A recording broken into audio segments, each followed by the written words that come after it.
Prime minister வந்து ஒரு suggestion கொடுத்துருக்கார். ஐமேக் அப்படின்னு சொல்லிட்டு ஒரு திட்டத்தை கொடுத்துருக்காங்க.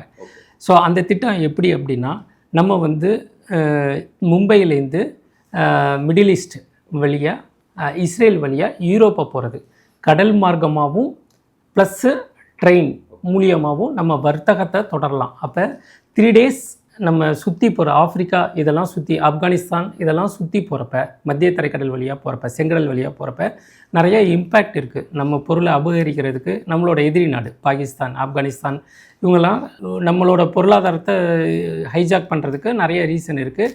பட் இது வழியாக மிடில் ஈஸ்ட் வழியாக நம்ம போகிறப்ப நம்மளோட 3 days டிரான்ஸ்போர்ட்டேஷன் வந்து வித்தின் 24 hours